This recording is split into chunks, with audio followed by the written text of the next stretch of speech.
Have you ever got into an argument about something so completely stupid, like how to load the dishwasher? Well, in today's episode, we're going to talk about how those conversations can become deeply personal.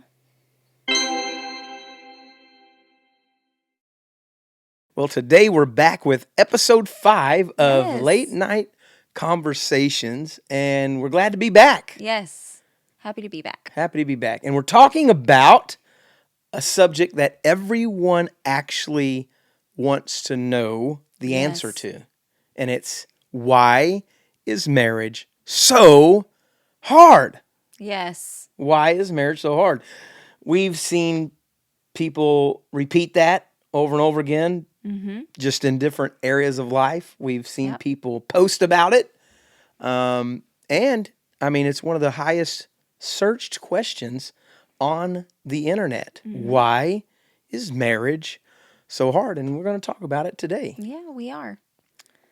And we can actually get into some things that may seem surface to a lot of couples, but why do these things actually affect us? You know, some surface things. So let's talk about that a little bit. We'll talk about surface things, but it's probably things that have a root somewhere. Oh, yeah, of course. So I think kind of how we want to frame today's conversation is around the idea of two people, Yep.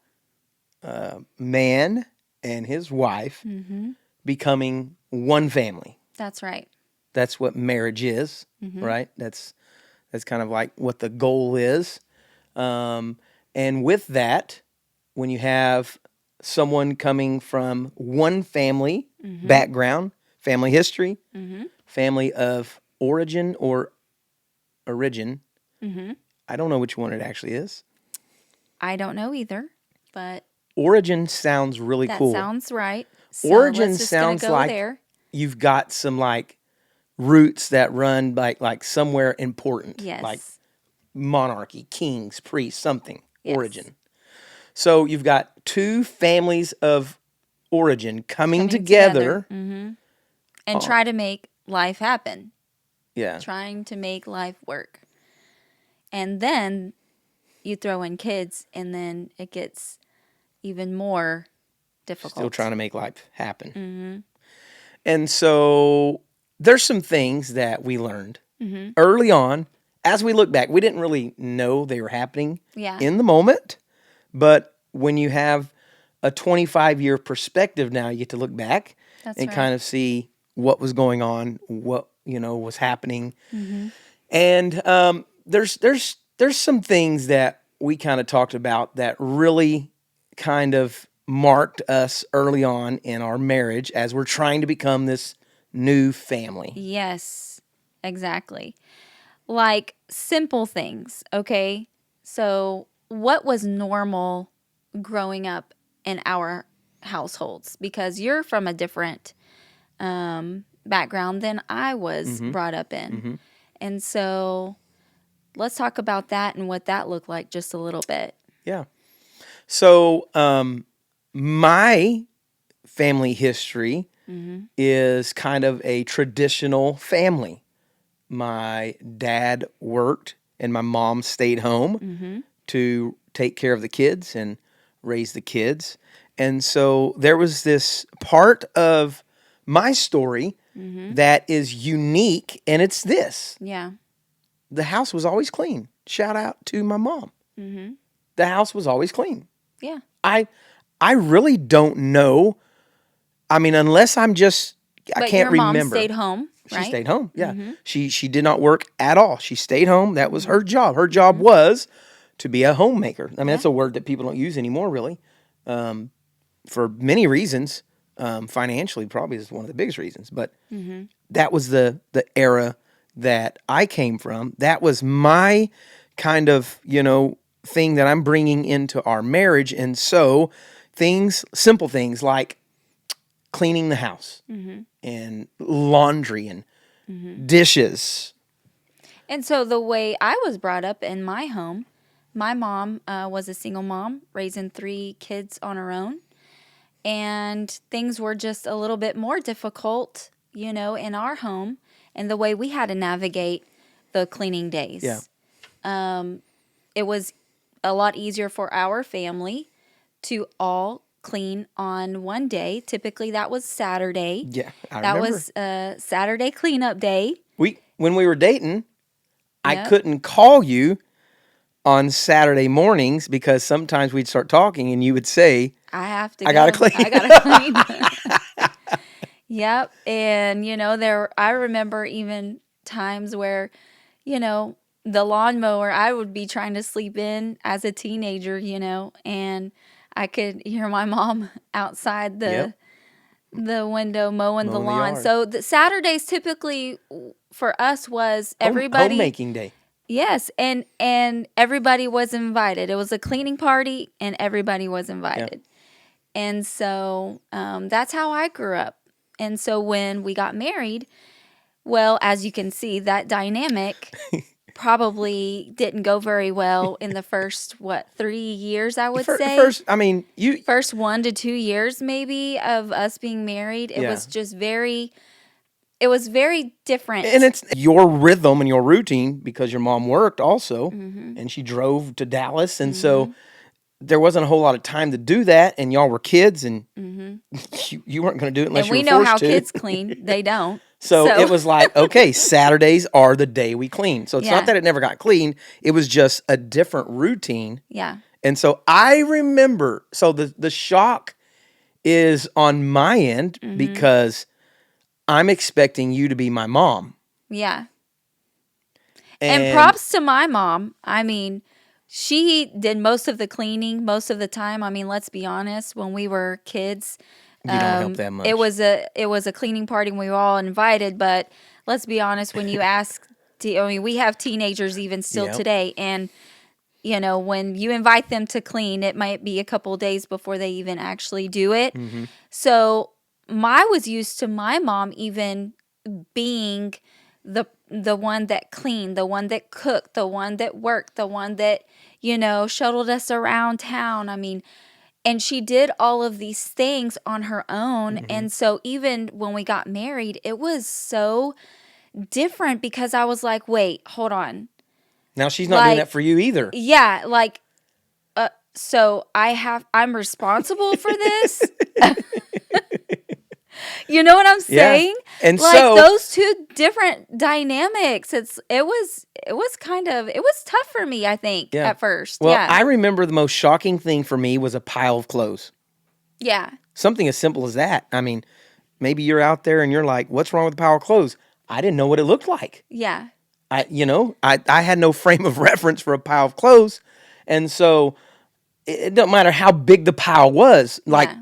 I did not understand why there was a pile of clothes. And so that created that initial honeymoon phase is over. Right. We're two different people from two different backgrounds. Yes. And honestly, if I were to be completely transparent, I was like, I don't know if this is exactly what I signed up for. I was like, wait, hold on. This is going to be a little more work than what I thought. But, one of the things that I think really helped us is knowing what each other, like what spoke to each other. Like, okay, so you were raised in a home where it was done every day. I was raised in a home where it was done once a week. And so it's like, okay, how can we bridge this gap? Yeah, what's how our can we rhythm? come together? Yeah. What's a rhythm that we can develop together? And so what I did, because I stayed home with our kids and I knew how important it was for you. Hey, I don't want to interrupt you, but I just realized something. That's why these conversations are important. Yeah. You didn't stay home at first. No, I didn't. You didn't stay home at first I until worked. for the first 2.5 years was when Hannah was born. It just hit me just right now. Yeah. You weren't staying home, so you weren't at home all day, Right. doing dishes and doing laundry and doing all this. And so, literally, just now, that hit me. It wasn't until you became a stay-home mom Mm-hmm. to where that was your rhythm Yeah. and your routine. Yes. Yes. That's wild to look back and just see. You can see kind of some of the reasons why things were the way they were. Yep. And so I had to develop this on on my own when my own kids came, and I knew how important it was to you because you were used to that. And so I began to just, take up the rhythm and do it, and and I grew into it. Yeah. You And did. so And I learned, I mean, it's give and take, right? Because you're trying to figure something out here. I learned it's okay if there's a day that goes by that laundry's not done. It's not the end of the world. It's not. Right. I mean, and I would like to say too, like, I was still a teenager when we married too, so I still had that like immature mentality, about certain things.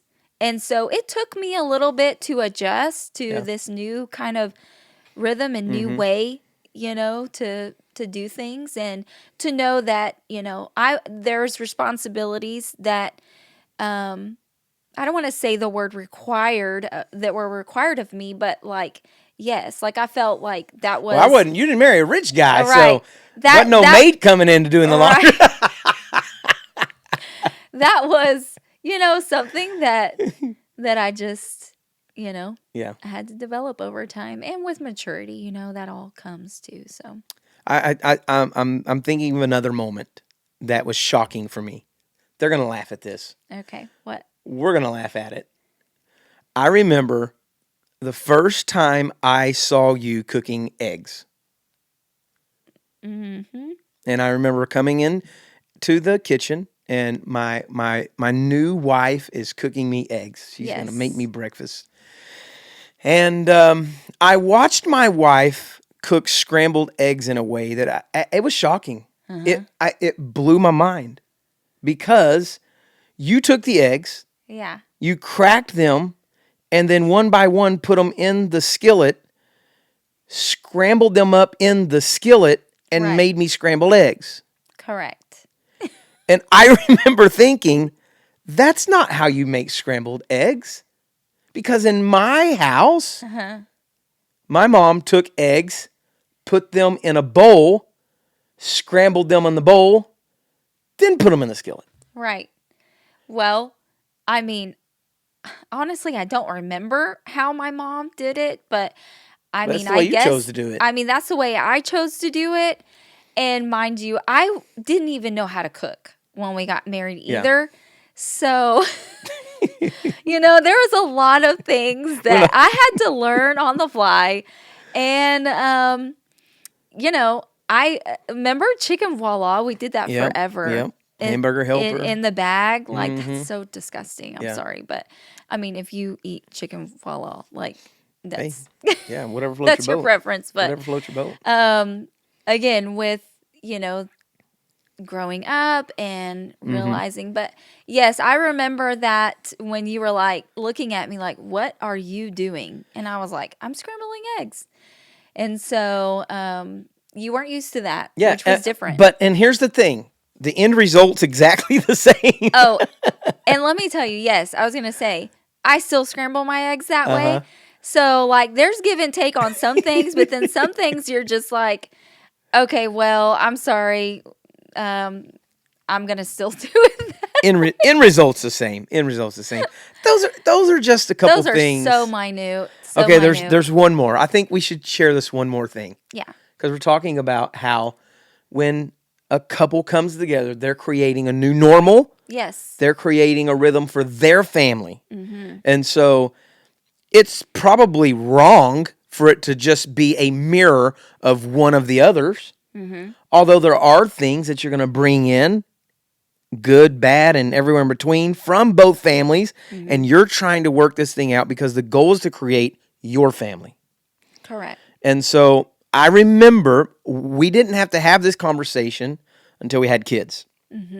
But I remember the trick-or-treating conversation. Now, yes, that was one of our first probably that was disagreements on what we were going to do. That's right. how we were going to do it, why we were going to do it. That I remember that being a strong disagreement between you and I, and it took I want to say it took a couple years to just kind of say, okay, how are we going to work this out? Yep. Because the way I grew up was that trick or treating was nothing more than getting dressed up, by your favorite, like your favorite character, that you were watching at the time on cartoons or whatever, and going to get candy. Like, what was your favorite cartoon? So innocent. I can't. I've had so many different cartoons, but I remember one year, I was Paula Abdul. Okay, there you go. I was Paula Abdul. I could see you being Paula Abdul. I can see that. Yes, I was Paula Abdul. I mean, so, but yeah, I just didn't see the harm in it. We weren't raised to see any kind of harm in that, and so I just remember as a kid, it was really fun. Mm-hmm. And so, but when the way you were raised, yeah, it was different. It was so different. So we were raised in a home that we just did not participate in anything Halloween related. Mm-hmm. And I remember, you don't think that some of those things become your own values, but they do. I mean, that's what's kind of been instilled in you. Mm-hmm. And when we kind of were fleshing out what we were going to do, I remember thinking, my parents are doing the best that they know to do for us in the moment. Mm-hmm. And at the end of the day, they decided for us not to participate. And at the end of the day, did that really harm us? Yeah. No. Mm-hmm. I mean, we didn't go and get candy. That's not probably very good for you anyways, and that your kids are going to try and consume all in one night, and then you're going to have to fight them. But what we realized was, okay, I'm coming from the background where it's probably more of a lens of the spiritual thing that could be taking place, the ghosts and the goblins and witches and curses and, the negative part. You're coming from just a fun time to dress up like completely innocent. You're going to dress up anyways. Yeah. I mean, I dressed up like, Rambo and Army guys, or imagined I was. And so the only difference is you dress up and go get candy for one, you dress up and just play for the other. Yeah. And so that's kind of where we landed was we don't participate in all of the things that could get, just a little, And people have their own beliefs on how they believe about that. Yeah.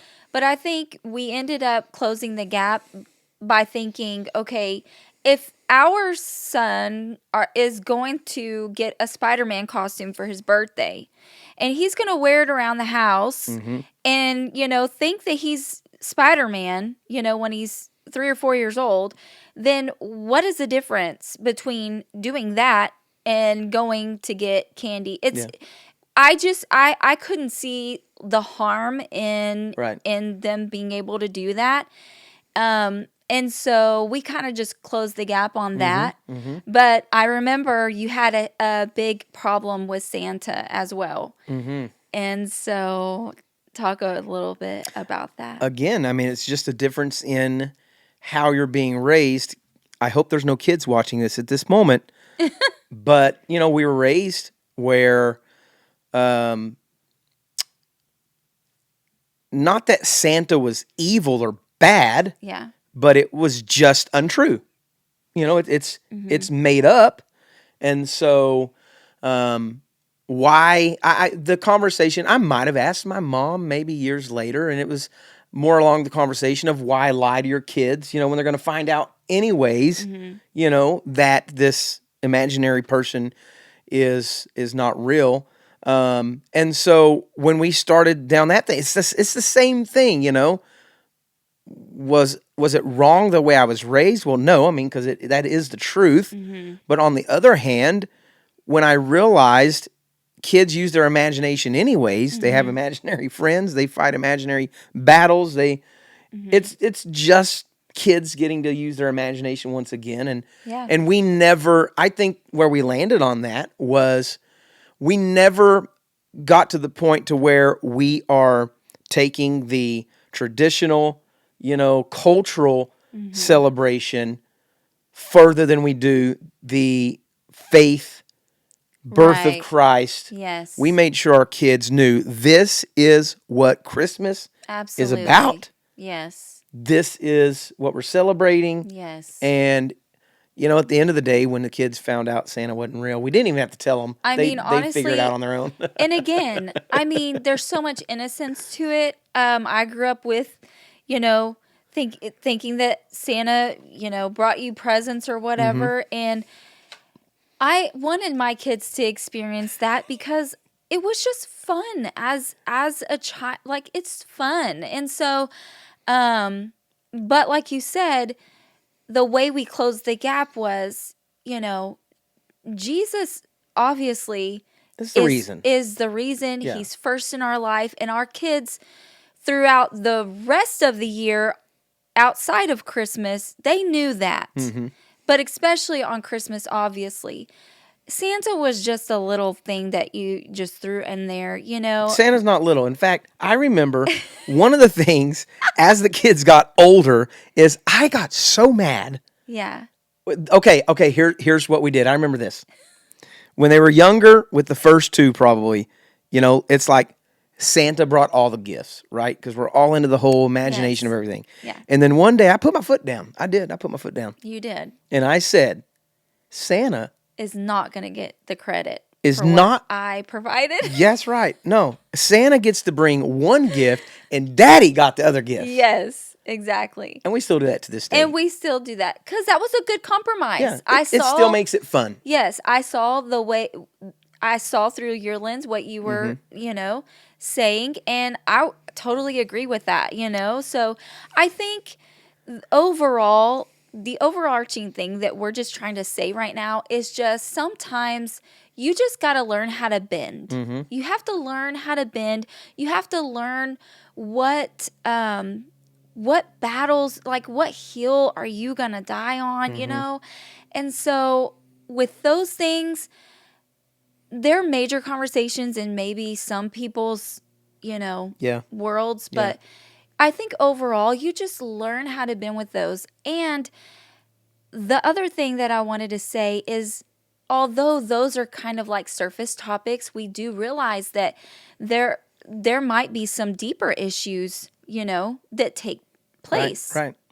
And so, yeah, we just wanted to get the conversation going and use some of our own, I hate to call them battles. They weren't battles. They were just, how do we make this work for us? right. It's how do we blend? What is our new normal? Like, That's what right. is our new rhythm? What is our new family traditions going to be?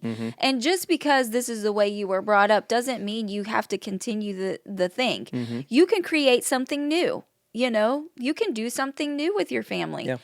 I remember what we used to do with our kids when they were little is go look at Christmas lights like a couple nights before the 24th.